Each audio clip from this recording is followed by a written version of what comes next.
Bonjour chers amis, bonjour chers spectateurs de la chaîne OKC et l'Évangile. Je suis tout heureux de vous savoir encore en vie aujourd'hui. Et un nouveau thème, un nouveau sujet va nous préoccuper ce jour. Pour ceux-là qui sont nouveaux sur la chaîne, je vais me présenter. Je suis Ouattara Kité Casimir, OKC. Donc, je suis votre présentateur, comme je l'ai déjà dit, présentateur de la chaîne OKC et l'Évangile. Donc, nous serons encore pendant un bon moment, durant tout le temps que le Seigneur Jésus-Christ voudra que nous puissions partager ensemble le sujet qui lui conviendra. Et pour aujourd'hui, j'ai donc choisi le droit d'être enfant de Dieu. Donc, c'est le sujet d'aujourd'hui. Je reprends le droit d'être enfant de Dieu. Je sais que vous m'écoutez, je sais que vous me regardez, je sais que vous recevez ce que je vous présente, comme aussi ce que je vous ai présenté récemment dans les précédentes vidéos. Et je sais que vous êtes vraiment nombreux à suivre. Seulement que très peu, je dirais, sont très peu ceux qui s'abonnent. C'est vrai qu'il y a une minorité de personnes, de spectateurs qui se sont déjà abonnés. Et je profite de l'occasion pour pouvoir les féliciter et encourager ceux-là qui ne l'ont pas encore fait. Donc, vous donc qui ne vous êtes pas encore abonné, vous voyez le bouton juste en bas, en rouge, sur lequel il est écrit s'abonner. Donc, il suffit de cliquer là-dessus et vous pourrez vous abonner et ne plus rater les prochaines vidéos. C'est le cas pour ceux-là qui sont déjà abonnés il y a plusieurs jours, plusieurs semaines maintenant. Donc, ceux-là continuent à bénéficier des nouvelles vidéos et des nouveaux sujets que je présente sur la chaîne. Donc, abonnez-vous et vous pourrez désormais bénéficier de toutes les vidéos, de tous les sujets que je présenterai sur la chaîne.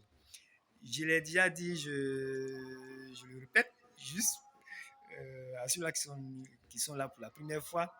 Ce serait une information pour eux. Actuellement, c'est du bon qui est présenté, mais le meilleur reste encore à venir. Donc, il en sera toujours ainsi. Il y aura toujours du bon qui sera présenté, mais le meilleur sera toujours à venir. Donc, sans plus tarder, nous allons passer au sujet du jour. Et comme d'habitude, nous avons toujours, je dirais, l'habitude pour ne me répéter que de nous baser sur un ou plusieurs versets.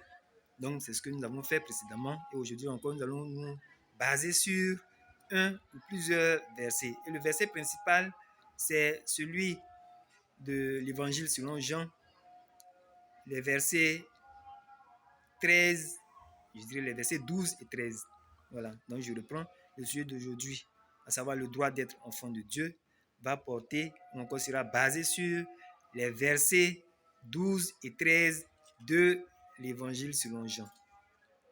Donc, avant de lire ces versets-là, il est bon de préciser que l'Évangile de Jean présente la personne de Jésus-Christ comme étant le Fils de Dieu. Donc, dans tout l'Évangile selon Jean, Jésus-Christ est présenté comme étant le Fils de Dieu. Et déjà dans le premier verset, nous voyons déjà que Jésus-Christ est présenté comme étant la parole, donc la parole de Dieu. Et au verset 4, il est présenté comme la vie. Au verset 9, Jésus est présenté comme étant la vraie lumière. Au verset 14, Jésus-Christ est présenté comme étant la parole devenue chair. Et enfin, au verset 18, Jésus est présenté comme étant l'homme par qui la grâce et la vérité sont venues dans le monde. Donc, ainsi, le décor étant planté, je vais passer à la lecture des versets 12 et 13 de cet évangile selon Jean, le chapitre 1. Donc, je lis Évangile selon Jean, chapitre 1, les versets 12 et 13.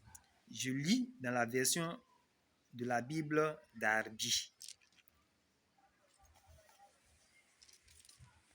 Donc, vous pourrez remarquer que j'aurai la tête baissée quand je serai en train de lire, tout simplement.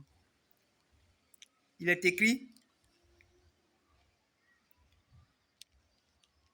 À tous ceux qui l'ont reçu, il leur a donné le droit d'être enfants de Dieu, savoir à ceux qui croient en son nom, lesquels sont nés non pas de sang, ni de la volonté de la chair, ni de la volonté de l'homme, mais de Dieu. Je reprends le passage. À tous ceux qui l'ont reçu, il leur a donné le droit d'être enfants de Dieu, savoir à ceux qui croient en son nom, lesquels sont nés non pas de sang, ni de la volonté de la chair, ni de la volonté de l'homme, mais de Dieu. C'est une partie que j'ai prise de ce paragraphe, je dirais du premier paragraphe de l'évangile selon Jean le chapitre 1. Et là, nous voyons que nous pouvons comprendre que les versets qui ont précédé les versets 12 et 13 que je viens de lire, ont fait savoir que Jésus est venu chez les siens. Donc Jésus est venu parmi les Juifs, qui étaient considérés comme étant ses frères biologiques, mais ceux-là ne l'ont pas accepté comme ils devaient l'accepter, venant de la part de Dieu. Donc, on comprend donc la raison pour laquelle il est dit que Jésus est venu chez les siens et les siens ne l'ont pas reçu.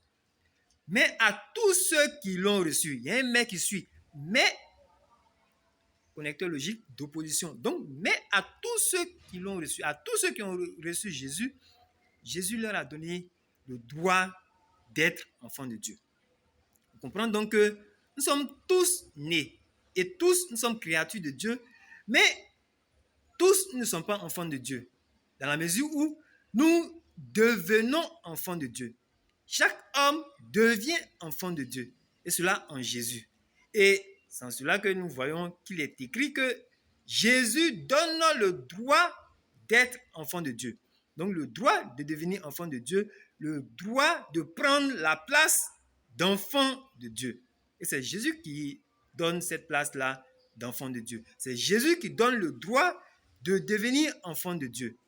Et ce droit, chacun peut l'avoir s'il reçoit Jésus, s'il accepte de croire que Jésus est effectivement fils de Dieu, que Jésus est effectivement sauveur, son sauveur personnel, que Jésus est effectivement son Seigneur personnel. Et Jésus peut et pourra donner lui ce droit-là à tout homme, de sorte que celui-là qui le reçoit effectivement comme tel devienne effectivement enfant de Dieu.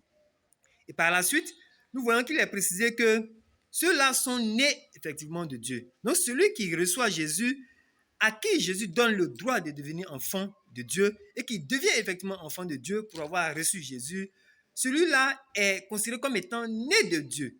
Celui-là n'est pas simplement né de la chair, comme il est précisé dans les versets qui suivent, mais il est né de Dieu. Et c'est le verset 13 même qui fait, je dirais, cette précision-là, qu'il est né de Dieu.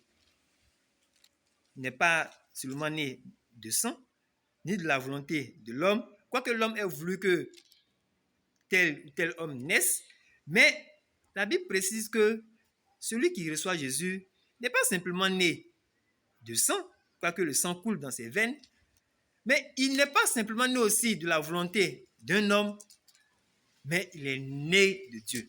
Pour dire que cette naissance-là est spirituelle.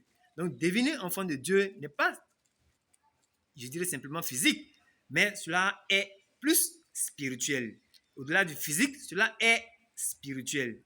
Donc, tout homme peut donc devenir enfant de Dieu à condition qu'il accepte Jésus comme son Seigneur et Sauveur personnel. Amis spectateurs, as-tu déjà reçu Jésus dans ta vie? Si ce n'est pas le cas, il est encore temps, pendant que tu es encore en vie, de sorte que tu deviennes aussi enfant de Dieu et que tu bénéficies de cette place, je dirais, de ce privilège-là que tous ceux qui ont reçu effectivement Jésus ont en sa personne, et cela de la part de Dieu, de la part du Créateur du monde. Et par la suite, nous voyons que Jésus, ça c'est dans le deuxième paragraphe, que Jésus étant devenu chair a habité.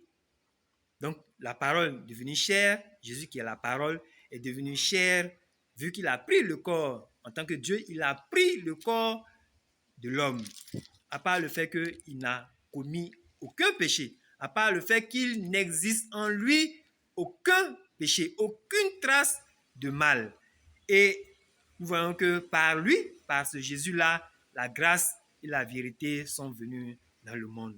Donc c'est de lui que nous bénéficions de la grâce de Dieu, c'est de lui que nous bénéficions, je dirais, de la vérité, de la parole de Dieu, et par laquelle nous vivons et par laquelle nous pourrons vivre éternellement.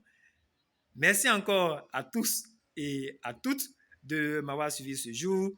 Je suis tout heureux, encore heureux de vous savoir en vie et de bien vous porter également. Quant à ceux-là qui vraiment vivent, mais qui sont mal dans leur corps, je leur souhaite un prompt rétablissement en espérant vraiment nous retrouver très bientôt dans la prochaine vidéo et cela avec Jésus-Christ. À bientôt.